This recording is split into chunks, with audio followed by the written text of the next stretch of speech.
Welcome back to The Deep Dive, the show where we take a huge stack of sources, articles, textbooks, all the latest research, and really just boil it all down to what you need to know. We try to give you that shortcut to being genuinely well-informed on a topic. Exactly. And today, we're doing a deep dive into a condition that, I have to say, it seems almost deceptively simple on the surface. We're talking about hydrocele. It does seem simple, and that's because it's so incredibly common. I mean, hydrocele is probably one of the most frequent scrotal swellings you'll encounter in any surgical practice. Right. But that simplicity, that's the clinical trap. Our sources, they all flag this again and again. This condition is so often misdiagnosed, or maybe a better way to put it, is poorly managed. How so? Because clinicians can sometimes skip the disciplined clinical reasoning. They see a swelling, they think they know what it is, and they jump to a conclusion based on pattern recognition instead of a step-by-step process. Okay, that is the perfect framing for what we want to do today. So let's lay out the mission. We're going to provide a clear, structured, and very exam-oriented clinical approach. The goal is to move you past just memorizing facts and into really applying disciplined reasoning. So that by the end of this, you should feel confident that you can evaluate, you can identify, and you can safely manage any patient who walks in with this condition. And the structure we've pulled from all the source material is, well, it's rigorous. We have to start with the anatomy. That's non-negotiable. Okay. Then we'll move through the classification system, which is critical. After that, the focused history, the systematic examination, the differential diagnoses. And then investigations, and finally the actual management pathway. Exactly. Every step is designed for clarity, for accuracy, and really, above all, for patient safety. All right, let's get into it. The anatomical foundation of hydrocele. You really can't get this right without mastering the anatomy first. The sources are so clear on this. They even have that little saying, right, that hydrocele is a disease of coverings. Yes, that's the anchor for this whole discussion. So let's start there. What are we talking about when we say coverings? We're talking about the layers around the testes, right? Specifically, the tunica vaginalis. And to get that, you almost have to think back to embryology. The tunica vaginalis isn't just some random layer. It's actually derived from something called the processus vaginalis. Which is part of the peritoneum, the lining of the abdomen. Precisely. It's an outpouching of the peritoneum that travels down with the testes during its descent into the scrotum. So it's basically a little isolated piece of the abdominal lining that ends up down in the scrotum, and that explains its structure. It explains everything. Because it was once peritoneum, it's a serous membrane, and that means it has two distinct layers right next to each other. Okay, what are they? You have the visceral layer, which is stuck on tight, almost like plastic wrap, right onto the surface of the testes and the epididymis. And then the other layer.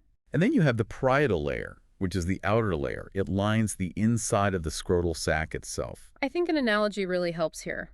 If the testes is your fist and you punch it into a partially inflated balloon, the layer of the balloon touching your fist is the visceral layer, and the rest of the balloon lining the sac is the parietal layer. That's a perfect analogy. And normally, in that potential space between those two layers, there's almost nothing. Just a tiny bit of fluid?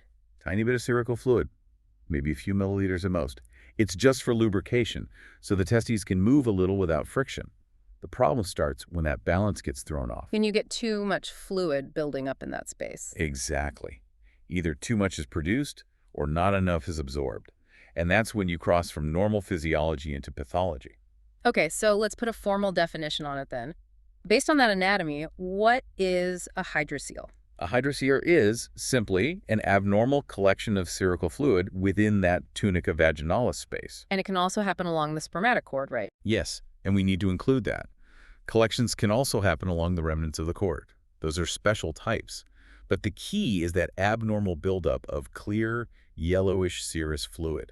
All right, let's circle back to that really important principle you mentioned. Hydrocele is a disease of coverings, not of the testes.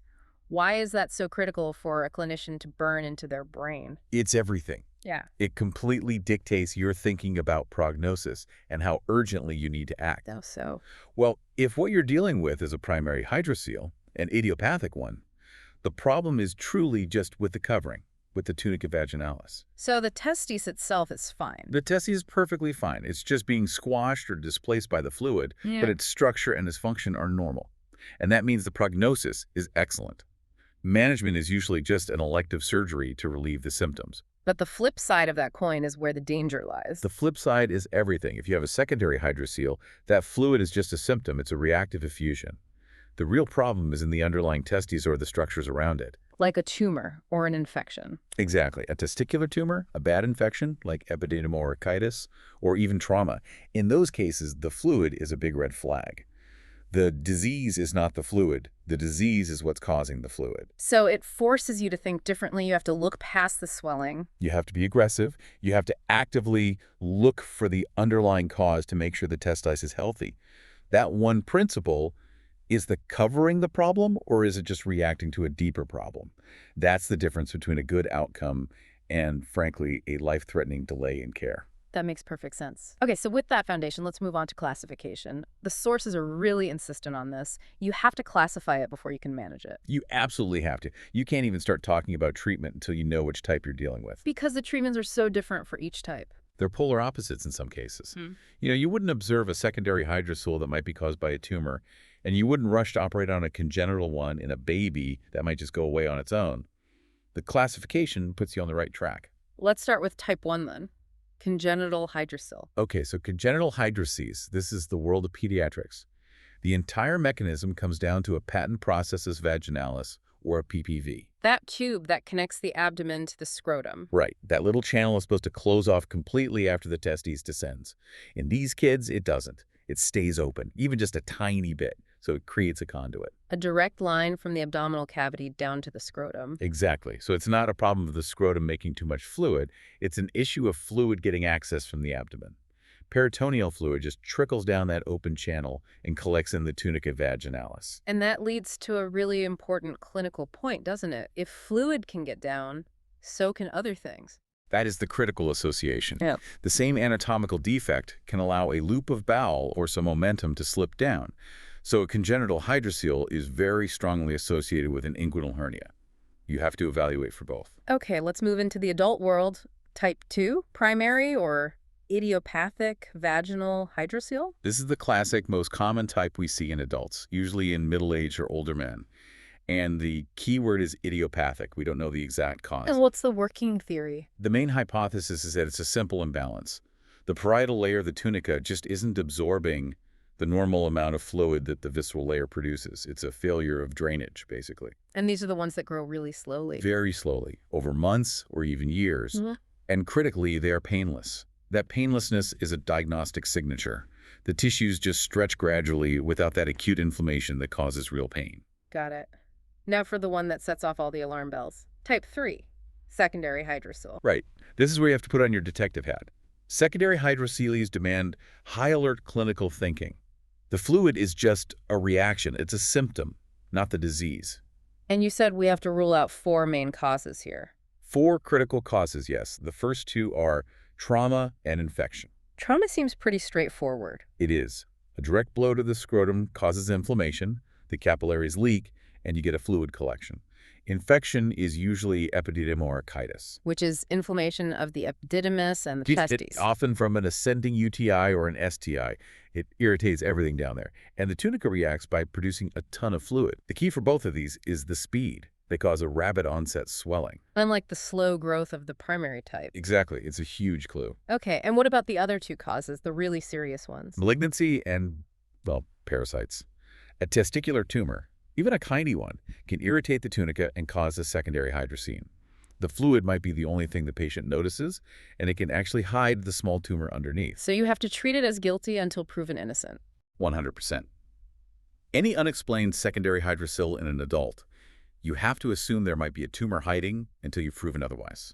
And then finally, there's filariasis. The parasitic worms. Yes. In endemic areas, like many tropical regions, it's a major cause. The worms block the lymphatic drainage from the scrotum, and you end up with these massive chronic fluid collections. So, to summarize, the classification tells you where to focus. Primary means treat the fluid sac itself. Secondary means you have to treat the problem under the fluid sac first. That's the core of it. It directs your entire investigation. And just for completeness, what about type 4, the special types? Right, these are more anatomical variants. The encysted hydrocele of the cord is an important one. It's a little pocket of fluid along the spermatic cord itself, totally separate from the testis. It feels like a distinct lump. So it's not surrounding the testis at all. Not at all. Then there's an infantile hydrocele, which is a bit like the congenital type, but the connection to the abdomen is tiny and acts like a one-way valve. Fluid gets down but can't get back up. Yep. And finally, we should mention the female equivalent, the hydrocele of the canal of Nuck. It's the same idea, but in the remnant of the processus vaginalis in women. Much less common, but important not to misdiagnose it as a swollen lymph node in the groin. This is a really clear system. It makes sense why you can't skip this step. It's the roadmap for everything that follows. Absolutely. Disaster awaits if you do. Okay, we have the anatomy and the classification down. Now the patient walks in. The clinical history can often give you the answer before you even lay a hand on them. Let's start with duration and the pace of the swelling. This is your first big filter. If a patient tells you, yeah, I've had this swelling for, I don't know, a year, maybe 2, and it's just been getting bigger very, very slowly, that is the classic story for a primary idiopathic hydrocele. The chronic process. Exactly. Yeah. But if the patient says, Doc, this thing just blew up over the last day or 2, that's a completely different story. That's the alarm bell. That's the alarm bell. A rapid onset like that points you straight toward a secondary cause. The body is reacting to something acute. It's either trauma or it's an active infection like epididymal orchitis. Your whole mindset has to shift to urgent. Next up, pain. You said this is one of the most critical clues from the history. It really is. The absolute hallmark of a benign primary hydrocele is that it's painless. Now, patients might describe a dull ache or a heavy dragging sensation just from the weight of it. But not true pain. Not sharp, acute, debilitating pain. If the patient is in genuine pain, you have to immediately think this is an acute, painful scrotum, and that requires an urgent workup. Pain means inflammation or ischemia. So you start looking for infection, trauma? Infection, trauma, or even a testicular torsion that's presenting unusually. You cannot just assume a painful, rapidly growing swelling is a simple hydrocele. The heaviness is just from the bulk. Sharp pain is active pathology. Got it. Now let's talk about the dynamic swelling, the one that changes size. This is the classic sign for a congenital hydrocele. It is. It's so reliable, especially in kids. You have to picture that patent channel, the PPV.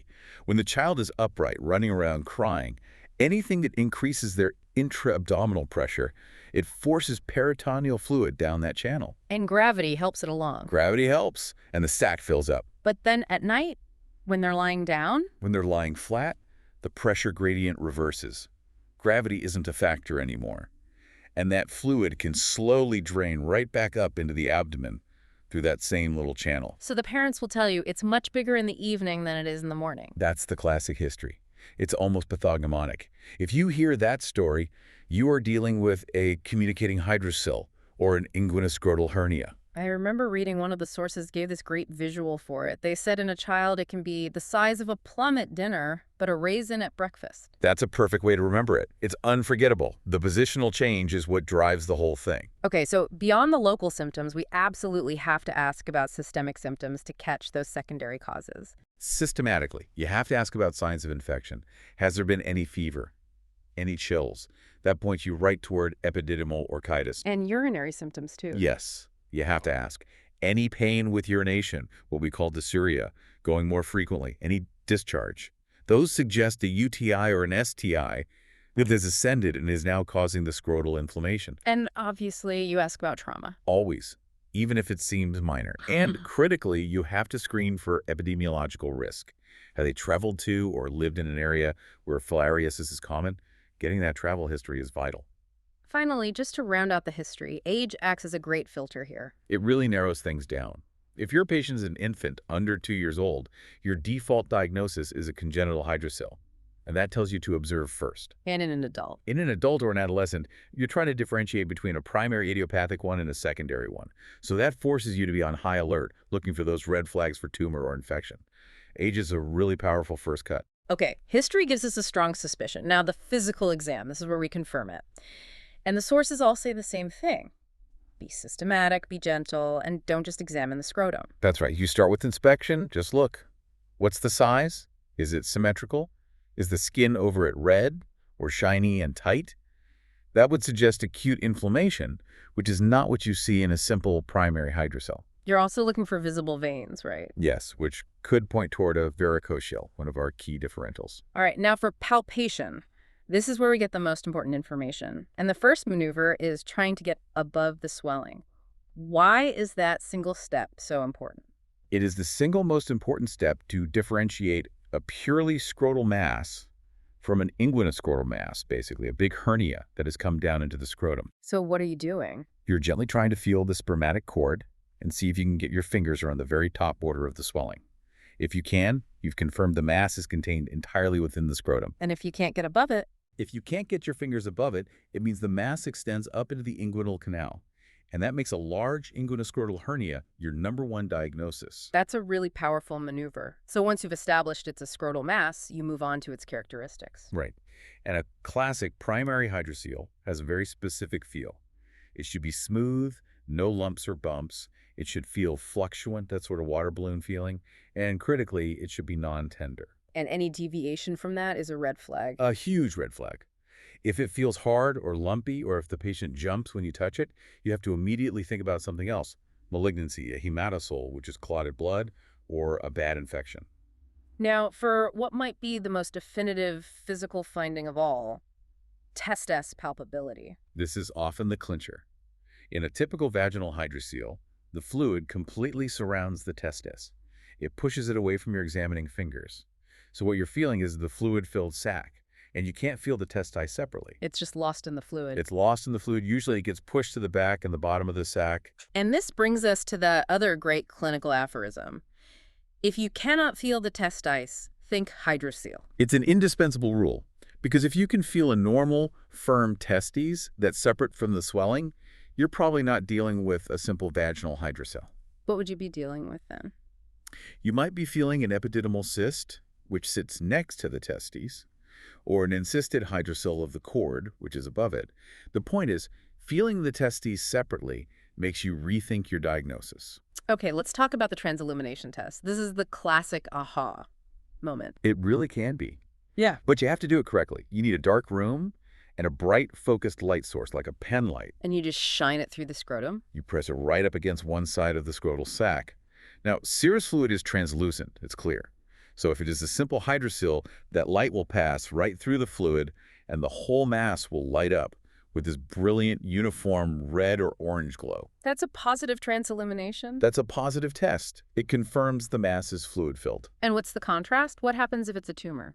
Anything solid or dense will block the light completely. So a tumor, a hernia with bowel in it, or a hematocele with clotted blood, they will all be opaque. They will not light up. They'll just cast a shadow. It's an incredibly powerful way to quickly differentiate fluid from a solid mass. And before we finish the exam, you have to check the abdomen and the groin? It is absolutely non-negotiable. You have to check the groin to confirm or rule out a hernia. You have to check the abdomen to make sure there isn't some large mass up there that could be causing this as a secondary issue. And the lymph nodes? Always check the inguinal lymph nodes. If they're enlarged and hard, that's a huge red flag for malignancy or a significant infection.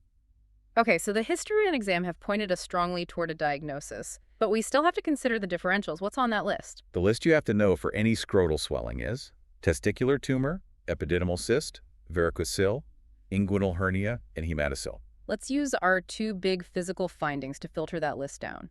How does combining positive transillumination with being able to get above the swelling help us? It's incredibly clarifying.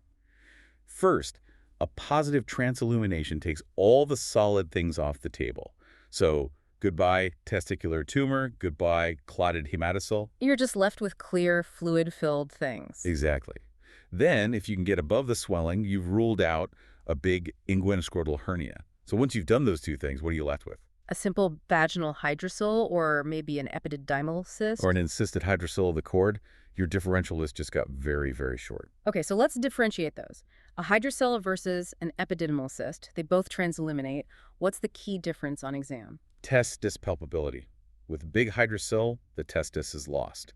With an epididymal cyst, the cyst is sitting right next to the testis, and you can usually feel the normal testis as a separate structure. And what about a varicocele? That's a common one. A varicocele is totally different on exam.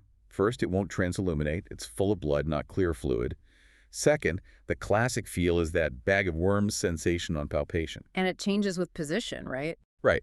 It often gets smaller or disappears when the patient lies down, which a hydrocele won't do, and it gets bigger if they cough or bear down, the Valsalva maneuver. That's a very clear breakdown. So even if the exam is perfect and it screams simple primary hydrocele, why do all our sources insist on getting an ultrasound before you do any surgery? Because the ultrasound of the scrotum is the gold standard, and in body practice, it's mandatory before an operation on an adult. The physical exam is good, but it's not 100%. And what are you looking for on the ultrasound? Two things. First, yes, it confirms the diagnosis. You see the anechoic or black fluid collection. Yeah. But the second reason is the most important one for patient safety. It lets you see the testes itself in perfect high-resolution detail. So you can be absolutely certain there's no tumor hiding in there. Absolutely certain. You can see the testicular tissue, the parenchyma, and confirm that there are no suspicious masses. It's your final safety check. You just cannot, in good conscience, operate on that covering, the tunica vaginalis, without being 100% sure the organ underneath is healthy. So, if the ultrasound confirms a simple hydrocele and a normal testes, are any other tests like blood work needed? For a straightforward primary vaginal hydrocele, no. No routine labs are needed. But we go back to our rule. Investigations follow clinical suspicion. So if you suspect a secondary cause? Right. If you suspect an infection because the patient has a fever and pain, then yes, you'll want a urine sample. Maybe check their white blood cell count. If you suspect filariasis because of their travel history, you'll order specific blood tests for that. And if the ultrasound shows something suspicious? If the ultrasound shows a solid mass, you immediately pivot to a cancer workup and order tumor markers like AFP and HCG. The labs are only there to chase down a specific suspicion raised by the history, exam, or the ultrasound. The message is crystal clear. The exam guides you, the ultrasound confirms, and labs are only for specific situations. That's the workflow. Okay, we've done the workup, we know the type. Now for the final step, definitive management. Let's start with the most common one, the primary vaginal hydrocele in an adult. Right. So for an adult with a symptomatic primary hydrocele, it's bothering them because of the size or the weight. The definitive treatment is surgery, a hydrocelectomy. No pills for this. No, it's a mechanical problem of fluid drainage, so it needs a mechanical solution. The sources talk about two main surgical procedures, Jaboulet's and Lourdes. What's the difference? Both of them have the same goal. Get rid of the sac that's collecting the fluid. In a Jaboulet's procedure, you open the sac, drain the fluid, and then you avert it. You turn the whole sac inside out and stitch it behind the testes. Why do you do that? Because it exposes the raw absorptive surface of the tunica to the other tissues in the scrotum. It maximizes fluid reabsorption and makes it impossible for the sac to reform. Jaboulet's is really good for very large or thick-walled hydroceles. And what about the other one, Lourdes plication? Lourdes plication is a bit less invasive. You open the sac, drain the fluid, and then instead of reverting it, you just gather up and bunch the redundant tissue with sutures, like pleating a curtain. You're just reducing the size of the sac. So when would you choose that one? Lourdes is usually reserved for smaller or medium-sized hydroceles. It's a bit quicker, there's less dissection, so theoretically there's a lower risk of post-op complications like a hematoma. That makes a lot of sense. Now what about just sticking a needle in and draining it? Aspiration seems so much easier. It does, but aspiration is not a cure. It's purely temporary. The recurrence rate is almost 100% because you haven't fixed the underlying problem. And it has risks. It has risks. You can introduce an infection, or you can cause bleeding and create a hematocele. So it should really be avoided unless you have a very old, very frail patient who's just not a candidate for any kind of surgery, and you're just doing it for temporary comfort. Okay, how do we manage a secondary hydrocele? The rule here is absolute. You treat the underlying cause first. If it's an infection, you give antibiotics. If it's trauma, you manage that. Often the fluid will just go away on its own once the primary problem is fixed. And you only operate on the hydrocele if? Only if the fluid persists long after the cause is gone and it's still bothering the patient. But the fluid itself is never the first priority. And what about the kids? Congenital hydrocele. In children, especially under the age of 2, the first step is observation. Patience is the treatment. So many of these will resolve on their own as that little channel, the processus vaginalis, closes spontaneously. We usually give it until they're about 1 or 2 years old. And if it doesn't go away by then? Then you operate. Surgery is indicated if it persists past the age of 2 Or, and this is important, if it's associated with an inguinal hernia, in which case you operate regardless of age because of the risk of the bowel getting trapped. And the surgery is different, right? You're not operating on the scrotum. Correct. You make a small incision in the groin, and you find that patent processus vaginalis, and you tie it off. You're just closing the connection to the abdomen. And just quickly, those special types. Encysted hydrocele of the cord. That's a simple excision. It's a discrete little cyst. You just take it out. A filarial hydrocele is more complex. You need surgery for the massive sac, but you also need aggressive medical treatment to kill the parasites. It's a combined approach. We've covered the whole pathway. What about complications after surgery? What Okay. should people look out for? Well, it's a very safe operation, but like any surgery, there are risks. You can get an infection or a hematoma, which is bleeding into the scrotum. Recurrence is possible, but it's rare if the procedure is done correctly. And the most serious risk. The one that requires the most surgical skill to avoid is injury to the testes itself, or the structures in the spermatic cord, like the blood supply or the vas deferens. But again, with careful technique, that's very rare. But overall, the prognosis is excellent. Overwhelmingly excellent. If you get the diagnosis right and you do the right operation for the right type, it's curative. The patient goes back to a completely normal life. All right, let's distill this all down. What are the final must-remember clinical pearls for our listeners? Okay, number one, hydrocele is common, and the diagnosis is overwhelmingly clinical. Your history and your physical exam getting love it, transillumination will give you the answer most of the time. Number 2. Always. Always rule out secondary causes. The fluid might be benign, but what's causing it, a tumor, a bad infection, could be life-threatening. So be suspicious of pain or rapid onset. Number 3, the safety net. Ultrasound must be performed before you operate on an adult. It is non-negotiable. You have to look at that testes to rule out a hidden cancer. And finally, Surgery, when tailored to the specific type, is curative. If you follow the pathway, you can fix this problem for good. that brings us to the end of this deep dive. We've gone all the way from the anatomy of the tunica vaginalis through the clinical workup right to the specific management plans. And I think the big theme running through all of this, the one thing we really hope people take away, is that old piece of wisdom. A good examination saves unnecessary investigations. That's the challenge, isn't it? If you really commit to that systematic evaluation, if you get good at your history, at palpating, at using that pen light in a dark room, you will be so much more accurate. It's about using your clinical skills as your most powerful tool. And we hope this structured approach gives you the confidence and the clarity to do just that, no matter what kind of scrotal swelling walks through your door. Next time, we're going to stay in this area and continue our look at benign scrotal swellings. We'll be shifting our focus to varicocele and the epididymal cyst using this same rigorous, structured approach. Thank you for joining us on the deep dive.